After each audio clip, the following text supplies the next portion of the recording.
Right, shalom, shalom. This is brother YAHAWAH once again with another lesson. First and foremost, I want to give all praise, honor, and glory to Yahawah by Hashem, YAHAWASHI, by Hashem Kakadash. And now I want to say shalom to all you Akim, right? That's making your bodies a living sacrifice. It's going out to the highways and hedges and constantly feeding the sheep of Yahawah by Hashem, YAHAWASHI. And today I just want to touch into a short lesson, Lord willing. It'll be short, and we just kind of go with the spirit. But it's been something that's been up on my spirit lately, especially here as of late, and it's like as the more the spirit is dealing with you in this truth, he's forming your mind, he's forming your whole body, your whole soul, your whole entity into the image of Yahawah Bashem Yahushua, right? And one of those characteristics within that image would be the characteristic or the trait of patience, man. Patience is key, in its truth. And we're just going to touch on that real quick because this is something that our Lord Yahawashi was equipped with. He was equipped with patience to the to the max, man. When you consider a soldier, in the army or whatnot, that soldier, he's armed, ready to go, right? But until he gets that command, from the chief, to start firing, he's going to keep his silence. He's going to stay patient, man. And we can't get trigger happy in this truth, because being trigger happy, that's that causes fatalities, man. First and foremost, starting with your own self. You getting trigger happy in this truth. And once again, everything, the spirit is bringing out into this lesson, it's applying to myself as well, because I myself, am not exempt, from having the spirit of hasteness, right? Of being hasty, So as a matter of fact, let's grab a couple of precepts real quick, and we just kind of go with the flow. This is 1 Corinthians chapter 2. This 1 Corinthians chapter 2 and verse start at 16. He says, "For who have known the mind of the Lord, that he may instruct him, but we have the mind of Hamashiach." And what was a part of the mind of Hamashiach Yahushua? One of the things, right, which would be consisted of patience. Consider our Lord Yahushua when he came on earth, in his incarnated body to offer up his body as a living sacrifice. A little over 2,000 years ago, the spirit of patience was heavily upon him.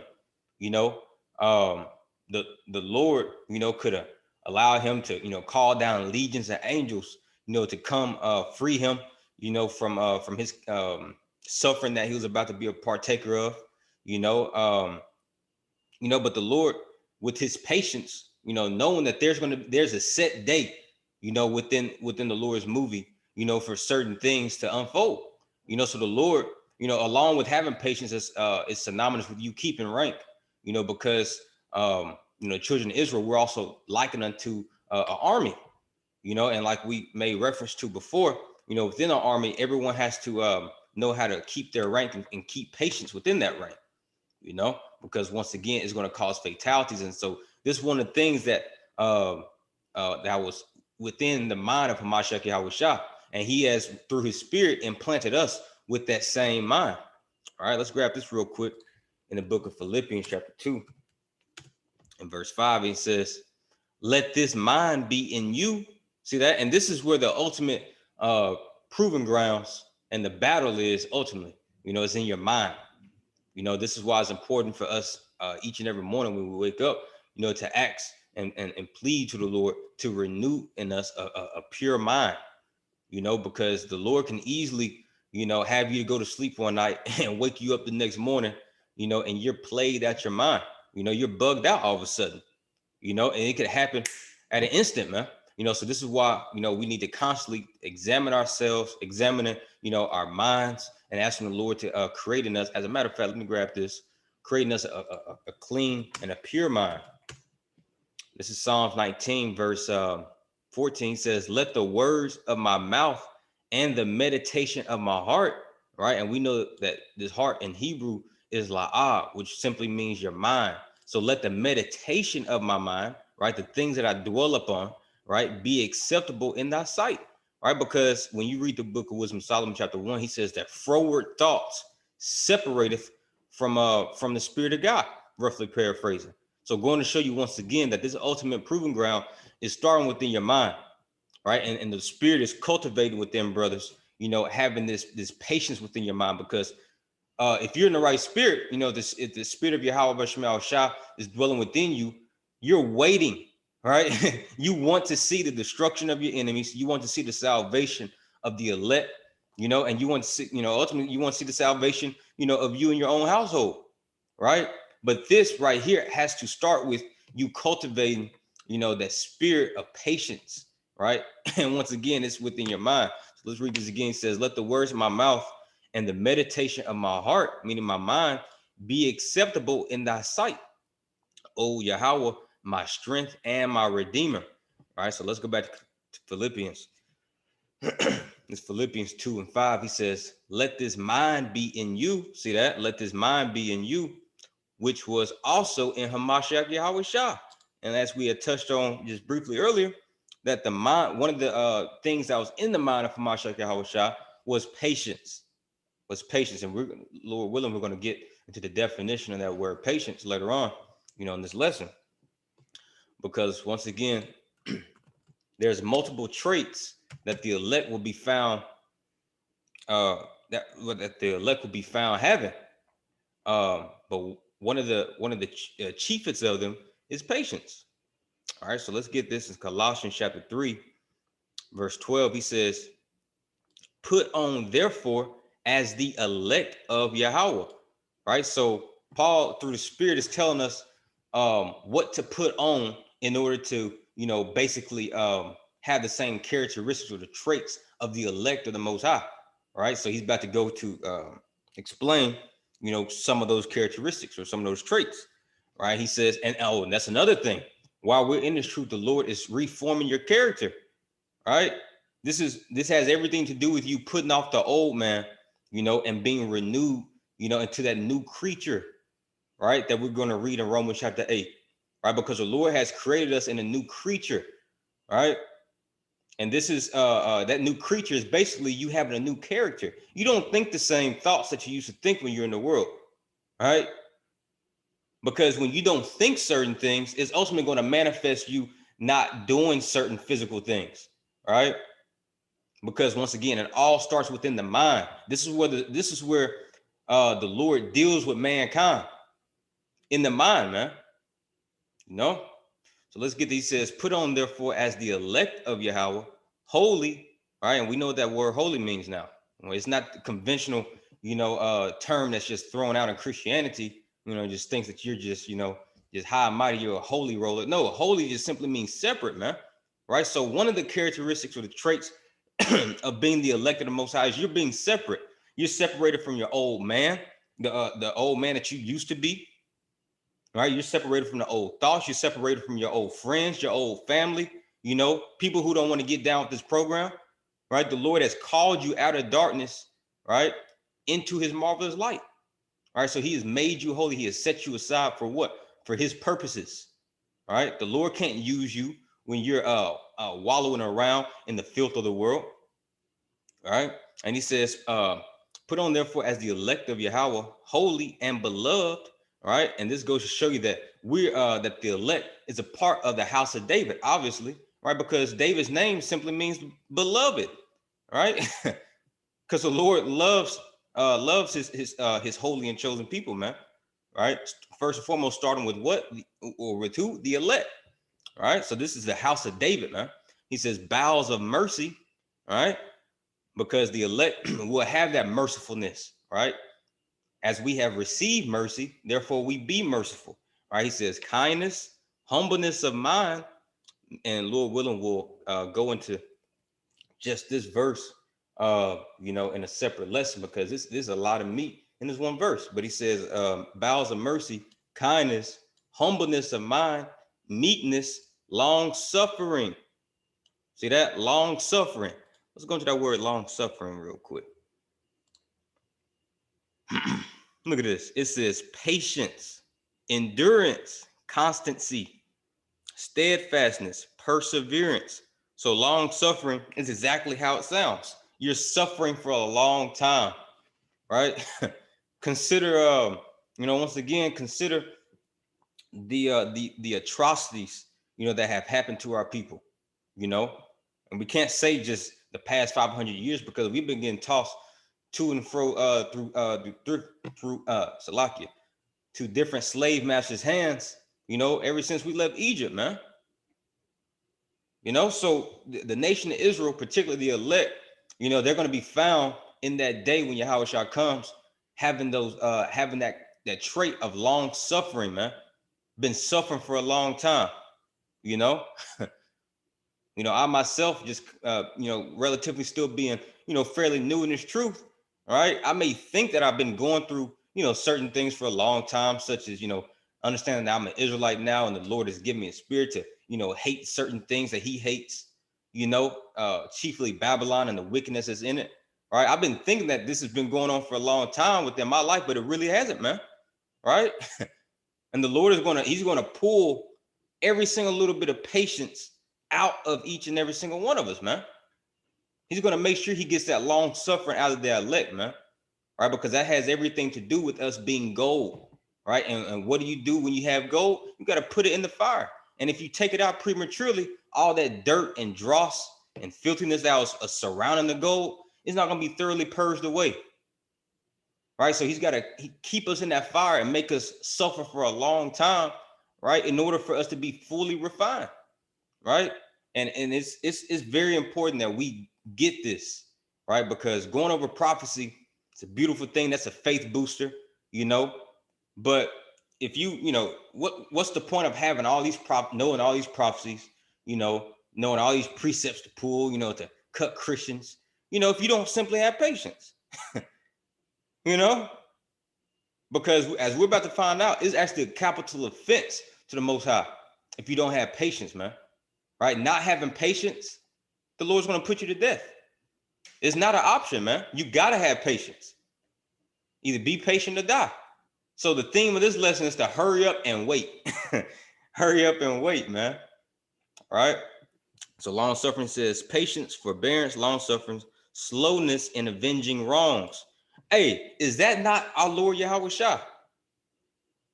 He's been slow to avenge these wrongs that Esau, Edom. All right. That's why, as a matter of fact, let me get this real quick in the book of Ecclesiastes 8 and 11. And it says, because sentence against an evil work is not executed speedily. See that? That's slowness in avenging wrongs. Let's read that again. Because sentence against an evil work is not executed speedily, therefore the hearts of the sons of men is fully set in them to do evil. Right? Why? Why is everybody's heart fully set in them to do evil? Because the Lord doesn't automatically, and instantly punish the inhabitants of the planet Earth whenever they go off. Right? When you read the book of 2 Maccabees chapter 6, it spills it out clearly that the Lord allows these people to stack sin on top of sin on top of sin for ages, man. Right? So when He comes down, in that day, hey, you're without excuse. You know why your ass, why the world's about to get this unmercifulness judgment, man, because the Lord has been very, very patient Himself. And this goes back to His occupation, which is what? A farmer. All right. And we touch on that briefly time and time again. Right. The Lord is, let's get this. John 15 and 1, He says, I'm the true vine and my Father is the husbandman. What is a husbandman? A farmer. Now, if you know anything about farming, right, you plant the seed and you just got to wait. You got to wait, man. Right. So the Lord has planted America, right, and He's waiting for it to reach its fullness. America is almost there. You best damn sure believe that America is almost there at the rightness, right? But the Lord is patiently waiting for the sins to fully manifest in this place, right? He's going to make everything obvious and manifest, right, of who's the wicked and who's the just, right? And then He's going to come back as that grim reaper, right, and chop this place down, man. Right? So if the Lord can have patience, right? With him having patience, he expects his elect men, and women to cultivate that patience, So let's get that real quick. Let's go back to Colossians 3:12. He says, "Put on therefore as the elect of Yahawah, holy, beloved, bowels of mercy, kindness, humbleness of mind, meekness, and long suffering." See that? Long suffering, which has everything to do with patience. All right, so let's grab this real quick. 2 Peter 1. Let's see here. Let's get this in the NLT. 2 Peter 1 in the NLT. And I want to start at verse, let's see. We'll start at verse 3, man. We'll start at verse 3. All right, he says, "By his divine power, Yahawah has given us," and who was Peter writing to? Peter is writing to the circumcision, right? So this is basically forwarded, to you Israelites, knowing that you're Israelites, especially. See, Paul was writing to the uncircumcision, which is writing to the Gentiles of our people, the Israelites who didn't know that they were Israelites. But Peter's writing to Israelites who know that they're Israelites, man, right? And anyone who's watching this, this sitting right now, and you know that you're Israelite, this really pertains to you, especially, man. Right? So we need to pay close attention. In 2 Peter 1:3, he says, "By his divine power, Yahawah has given us everything we need for living a godly life." Right? He's given us everything we need, including patience. Right? If you feel like that you're unsatisfied in this truth, that you don't have enough, right? You need to check yourself, man. Right? Or the Lord is going to surely wreck you, man, because the Lord has given us everything we need. All right, if he takes away our clothes off our backs, our homes, our women, our children, our fathers, our mothers, guess what? You still got everything you need. All right, consider Job. And we're going to touch on Job as well. All right, Job was obviously an elect man of God. And the Lord made it abundantly clear, that he was still with him. Job had everything he needed. Job, and the Lord blessed Job, at the end. He gave Job double for his troubles. And that's synonymous with the nation Israel. When you read within the gospel, he says, now we're going to have, roughly paraphrasing again, Isaiah 61 and also Isaiah 60. He said that he's going to give unto Israel double for our troubles, But anyway, he says, by his divine power, Yahawah has given us everything we need for living a godly life. We have received all of this by coming to know him. See that? Just by simply knowing your power, knowing what he requires of you, knowing his will, knowing this pure, sweet and bitter doctrine, right? We received everything we need, man. Right? He says the one, the one who called us to himself, right? Because it wasn't us that just, happened to, stumble across and find the Most High. No, he called us to himself, man. Right? This is why some of your family members weren't chosen, because he simply didn't call them. Right? He DM'd us. We didn't leave him on red, like a lot of other people did, man. Right? We responded back. Right?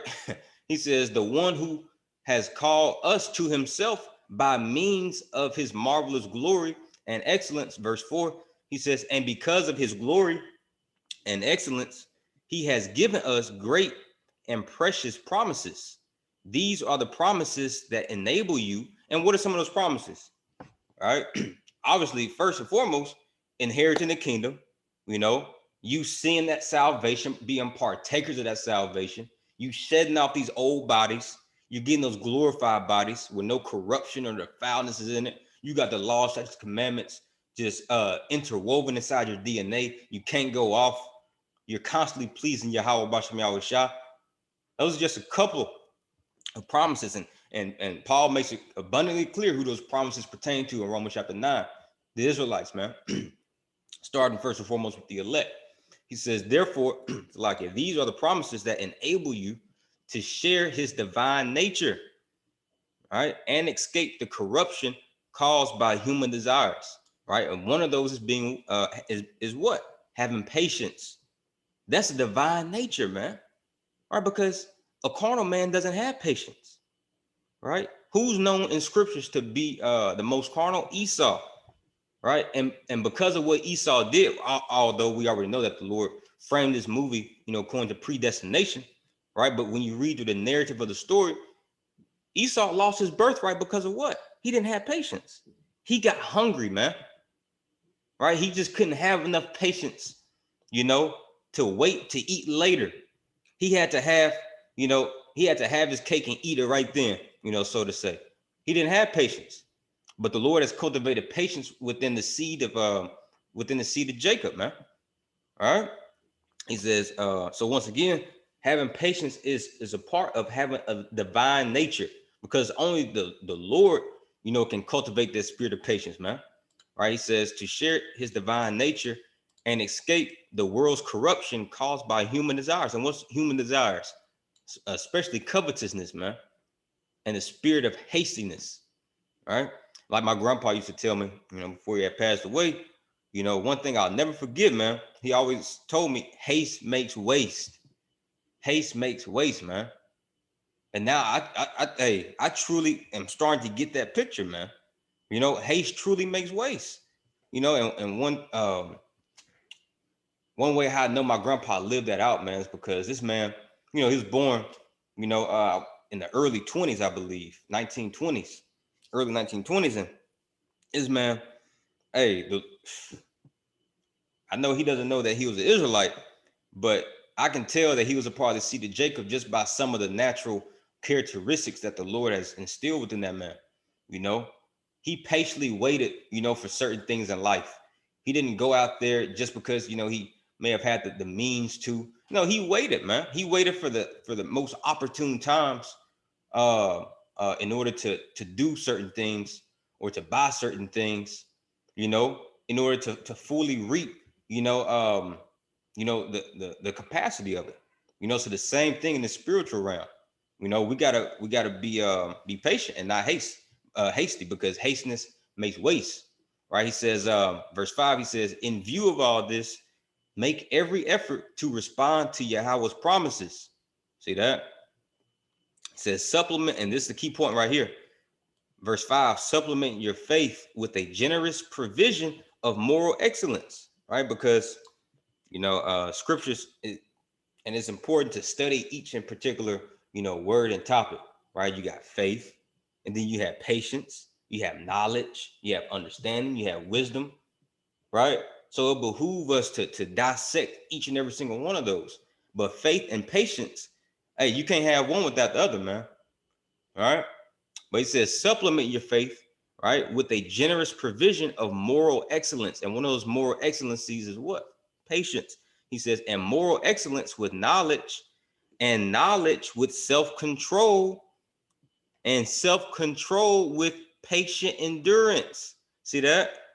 Let's read that again. And knowledge with self-control, right? So you have the knowledge of the scriptures. You're Israelite. Breakdowns. Certain breakdowns, right? But what's that without self-control, right? Let me see if I can find this in Proverbs. This is Proverbs. Let's see, 19, I believe. Let's see.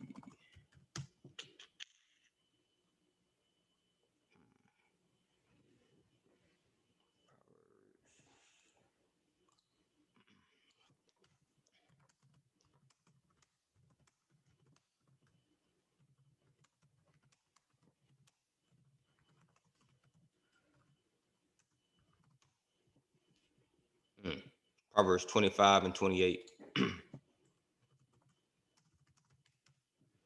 All right, it says, he that have no rule over his spirit, see that? Over his own spirit, what is that called? Not having self-control. All right. Because a part of having patience, you have self-control. All right. He says, he that have no rule over his own spirit is like a city that is broken down and without walls. Let's look at that in the NLT. Oh, yeah. It says, a person without self-control is like a city with broken down walls. See that? All right. So that ties in perfectly with 2 Peter 1. He says, and having knowledge with self-control, and self-control with patient endurance. And this is why Esau Edom's city, this is why the city of Babylon, the walls of it is broken down, because this man has no self-control, man. Right? He's a raging madman. Right? That's why the scriptures likens the enemy as into a flood. What's a flood? It has no control, man. It just goes everywhere. It spills over. Right? But the Lord has, one of the characteristics and traits of the elect is having what? Long suffering, having patience, having self-control. So when we're in this season, you know, of all hell breaking loose, martial law, you know, troops kicking down your door, you know, your family members being taken away from you, you know, you don't have no certain, you know, bread to eat, you know, not knowing when your next meal is going to be, all those things. What is commanded of us? Keep rank, have self-control, and have patience, because these are the people who YAHAWAH is coming back to redeem, man. People who got, and once again, is all addressed to myself as well. These are people that the Lord is coming for. People that have got self-control, that know how to control themselves when all hell is breaking loose. See, consider YAHAWASHI. When them troops came to round him up, did he get in an uproar? No, he controlled himself, let them take him, because he knew it was time. All right. Job, when all hell broke loose in his life, did he just, you know, be a wild man and just go everywhere, you know, just do anything? No, he had self-control. He examined himself and he conversed with his maker. And he also was in the midst of wise counsel, you know? So let's go back to 2 Peter. 2 Peter 1:6, he says, and knowledge with self-control, and self-control with patient endurance. See that? And patient endurance with godliness. Patient endurance with godliness. So once again, it's all about patience, man. It's Lamentations 3:26. He says, it is good that a man, so like it is good that a man should both hope and quietly wait for the salvation of Yahawah.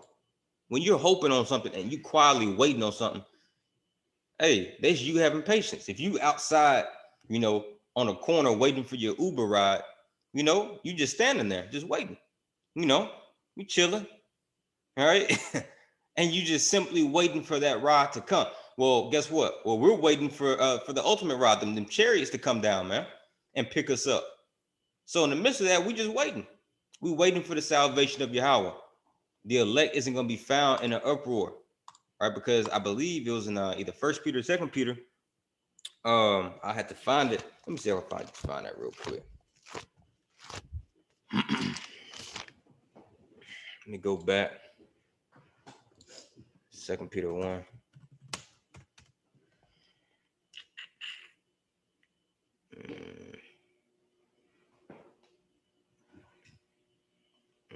I believe it was temperance.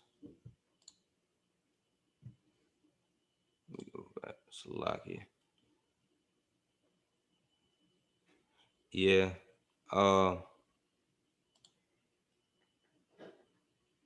Yeah, we just have to go.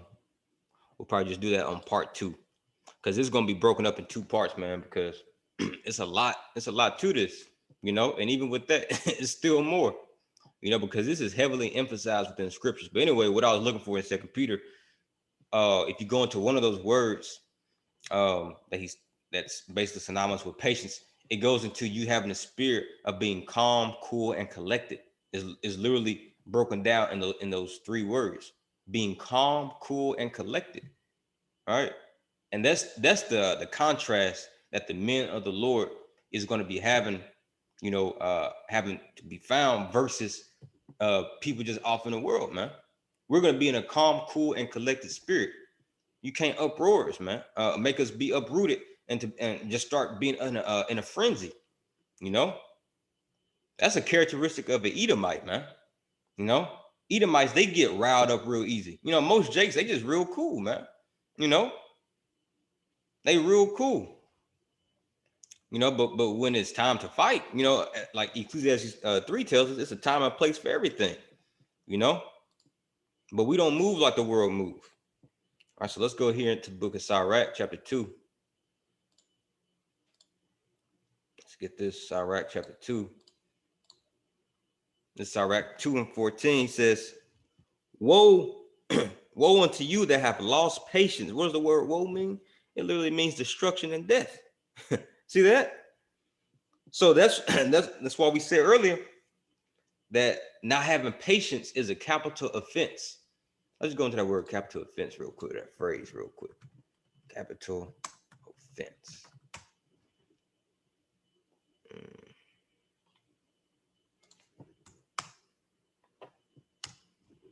See, capital offense is an offense that is punishable by the death penalty. See that? It is not necessary that the punishment imposed was the death penalty, but if the permissible punishment prescribed by the legislature for the offense is the death penalty, then the offense is considered a capital offense. And we're reading it right here within the scriptures. It is a capital offense, right? Because he says woe, which means destruction and death. Woe unto you that have lost patience, man. All right. Because that can come in many, that you being put to death because you lost patience, that can come into many different forms. You know, going back to like what my grandfather had told me, you know, haste makes waste. You know, you wasted your life because you lost patience, man. You know, what sense does it make, you know, for you to be anticipating, you know, the destruction of Babylon and, you know, all this wickedness to be uprooted, you know, for you to just give it up at the last moment, you know, because you just couldn't take no more. You couldn't suffer for a certain amount of time. All right, he says, woe unto you that have lost patience, and what will you do when the Lord shall visit you, man? What will you do when he's going to visit you? Well, you know that you're numbered to the sword at that point, man. All right. So let's grab this Sirach. Let me get this Proverbs. It's Proverbs 24:10. And it says, if thou faint in the day of adversity, and that word fainting doesn't necessarily mean that you just, get weak in the knees and you just pass out, you know, although it can mean that, right? But most times in scriptures, you fainting means that you disbelieve. You don't have patience anymore. You don't have faith anymore. It says, if you faint in the day of adversity, your strength is small, right? So now is the time for us to understand the importance of having this patience, right? You know, because this is just as important, you know, as us, knowing these prophecies, knowing these breakdowns.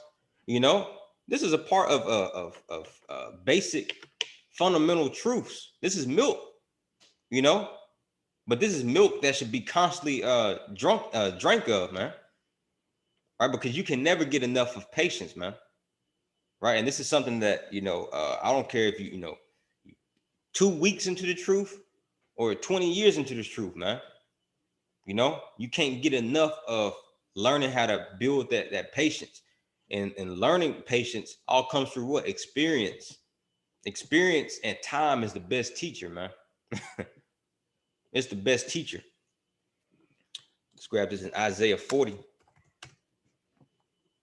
It's Isaiah 40:31. He says, but they that wait upon Yahawah, see that? Like we got in Lamentations, it's good for a man to both hope and wait for the salvation of Yahawah. But they that wait upon Yahawah shall renew their strength. See that? So Proverbs 24 has said that if you faint in the day of adversity, your strength is small. So how do you gain that strength? By waiting upon Yahawah, right?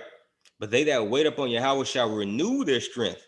They shall mount up with wings as eagles, right? Because you bringing this truth, right? You're known as a bird as well. When you read, I believe, what's that? Proverbs chapter 1, Psalms 140. Psalms 140, I believe. It's Psalms 140 or Psalms 145. You know, you're known as birds, man. Because birds, or eagles, they fly up into high places, and that symbolizes the elect, all right? Because them chariots gonna be taking us up out of the atmosphere, man. He says, they shall run and not be weary. They shall walk and not faint. All right. So yeah, let's go here to the book of James. It's James, and I highly recommend you, Aki and YAHAWAH, to read James chapter 2 and James chapter 5. I mean, James chapter 1 and James chapter 5. James 1:4, he says, but let patience, see that? Let patience. And who was James? James was our Lord Yahawah's brother, man. All right. He broke bread with Yahawah. He knew Yahawah on a personal, intimate level. All right. So he knew the will of his big brother, man. All right. So he says, but let patience have her perfect work, that you may be perfect and entire, wanting nothing. Let's see that in the NLT. It says, so let it grow. Let's read this, verse 3. For you know that when your faith is tested, your endurance has a chance to grow. See that? Because how else are you going to grow, if you're not tested? All right. How was a football player ever going to be, the best, if he don't show it to practice, if the coach don't put, him through some type of rigorous turmoil or exercise, you can't grow. All right. So he says, so let it grow, for when your endurance is fully developed, all right, you will be perfect and complete, needing nothing. And that's when we're going to be perfect ultimately, man. All right. That's when we're going to be perfect ultimately, is when we complete this thing, when we complete this task at hand, all right, which is being patient, right? Because we know keeping the law, such commandments, having faith in Yahawah, hey, that's the key. But once again, one thing that's often overlooked is having patience. What's the point of you having fringes on your clothes and you ain't got patience? Them fringes can't save you in that day, but guess what? Your patience can. All right, so let's go into that word perfect. It says, let patience have her perfect work. It says, brought to its end. See that? Brought to its end. Finished. Wanting nothing. Wanting nothing necessary to completeness. Look at this down here. Full-grown adult. See that? Because right now we're babes. Right? That's why Matthew chapter 18, he says, you can, unless you become a babe, you can no wise enter into the kingdom of heaven. All right, but we're going to be fully grown, right? We're going to be fully matured when the Lord completes, his purpose within us. When he completes patience within us, makes us suffer for a long time. All right. So it says, let patience have perfect work in you, that you may be entire, wanting nothing. Oh yeah, let's go into that word patience as well. Patience. It says steadfastness, constance, endurance. It says in the New Testament, the characteristic, see that? It's saying the same thing, the characteristic, and that's what this is, man. These are characteristics of the elect, and the Lord is working on our characters, man, each and every day. And the New Testament, the characteristic of a man who is not swerved from his deliberate purpose. And what's our purpose? Same purpose of our Lord Yahawah. Let's grab this real quick. John 4:34. Yahawah said unto them, my meat is to do the will of him that sent me, and to finish his work. And to finish his work. Because one thing that a lot of Jakes do, man, I myself included, especially, when I didn't understand the importance of this, the Lord still got to catch me on it every now and then. We'll start something and we don't finish it. I know a lot of brothers like that, man. Like I said, myself included. But this is part of the characteristic flaw that the Lord is fixing upon us, man. Because even little things, it eventually spills over into your spiritual life. So when you start something, you got to finish it, man. Right? And that was the meat, meaning that was the will of Yahawah. Right? He did what his father expected him to do, and he finished it. That's why when he got up on the cross, he says, it is finished. Right? His work was finished. Right? He showed up on earth. He taught the doctrine. Right? He glorified Yahawah. Right? He allowed, he gave his life over. Right? Then he resurrected. He was finished, man. The work was finished. So now when he comes, right? He's got full dominion and control, right? So it says, let's go back to that definition of patience. The New Testament, the characteristic of a man who is not swerved from his deliberate purpose and his loyalty, see that? And his loyalty to faith, right? His loyalty to faith. And who does this remind you of especially? Caleb, you know? Caleb in the book of Joshua, right? Caleb's name actually means dog. And what are dogs known for? Their loyalty. They will stick to you, man. They will cleave to you, right? They will cleave to a man. This is why dogs are known as man's best friends. Well, this is why Caleb was named Caleb, because his name means dog, because he cleaved unto YAHAWASHI. Right, let's grab this Deuteronomy 10 and 20. He says, thou shalt fear Yahweh thy power, him shalt thou serve, and to him shalt thou cleave and swear by his name. See that? Him shalt thou cleave. Let's get this real quick. Deuteronomy 4, verse 4. He says, but you that did cleave unto Yahweh, right? Meaning that you were loyal, right? You kept rank, you kept your patience, and you followed him, right? He says, you that did cleave unto Yahweh. Hey, and this goes to show you that we're the church, man, right? That his church, the Israelites, we're his wife, because what's a wife supposed to do to her husband?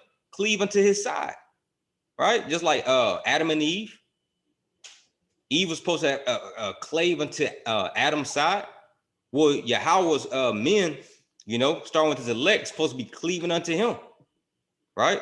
He says, you that did cleave unto Yahweh, your power, you are alive, every one of you this day. So this is how we're going to be kept alive, man.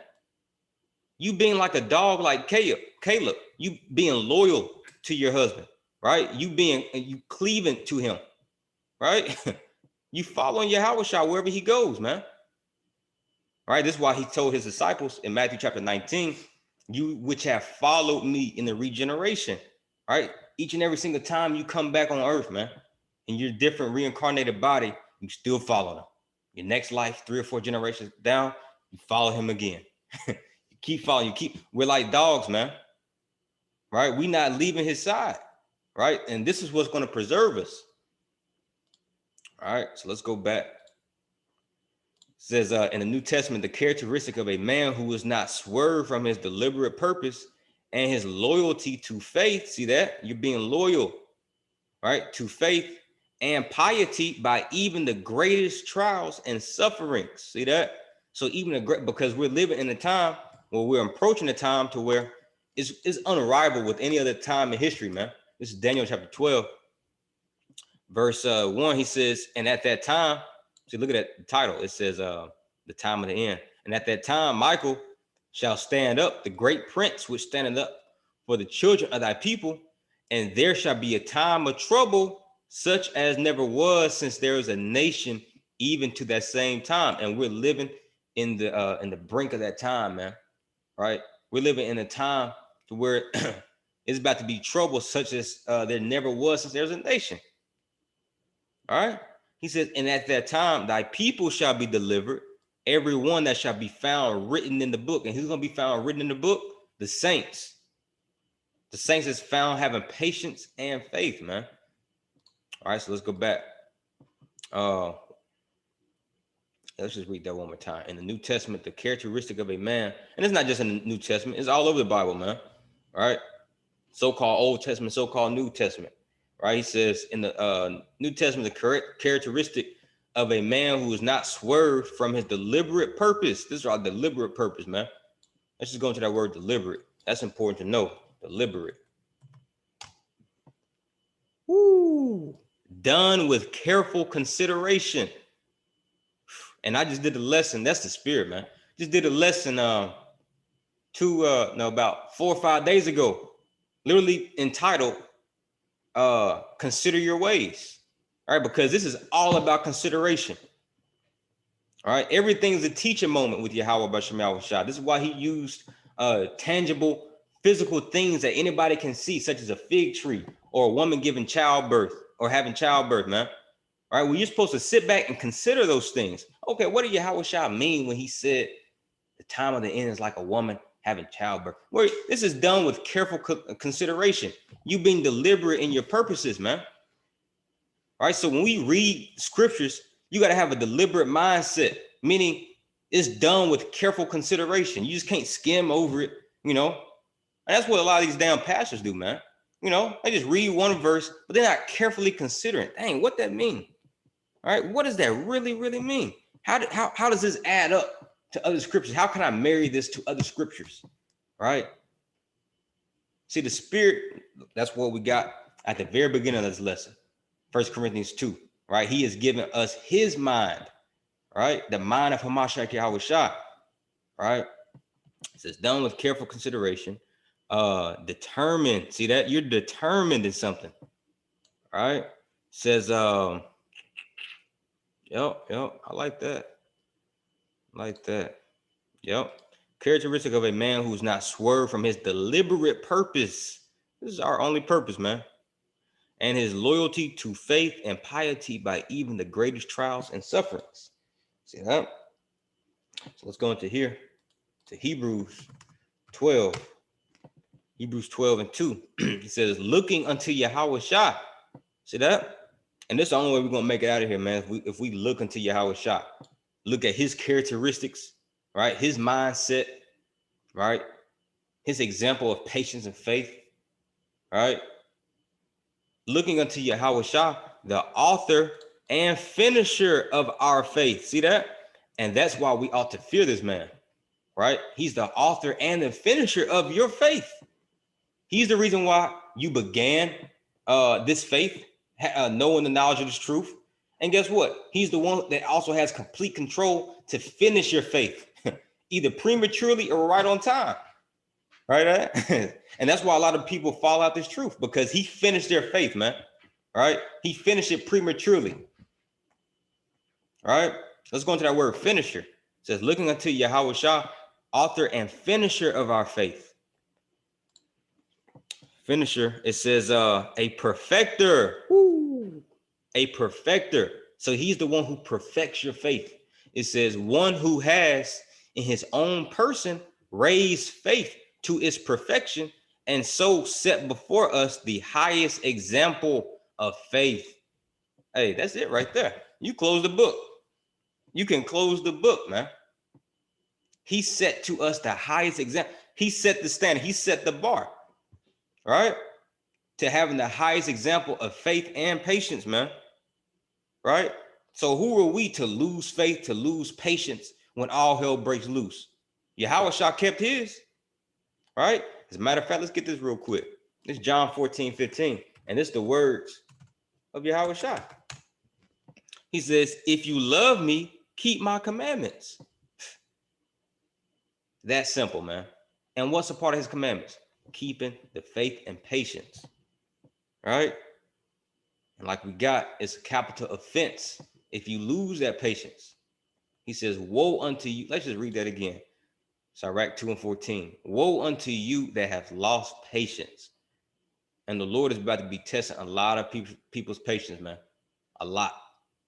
Including mine. Everybody. None of us is exempt from this, man. This is why we got to diligently hold ourselves in the fear of Yahweh Bashem Yahawashi. Because as soon as you think that you're exempt from this, hey, he just finished your ass, man. Right? It says, woe unto you that has lost patience. And what will you do when the Lord shall visit you? See that? Verse 15. They that fear the Lord will not disobey his word. See that? They that will fear the Lord will not disobey his word. And they that love him will keep his ways. And what's his ways? Patience. Patience. Man, that's beautiful. So yeah, let's go back. Let's go to James 5. Well, we may save that for part 2, because I don't know how long I've been on already. I don't want to go too much into this just now. So yeah, I'll just save I'll save a little more for part 2. So yeah, so with that, man, I hope you was edified. you know. And once again, this thing is all about having faith and having patience, man. All right. So with that, Waffle Ball, Shalom.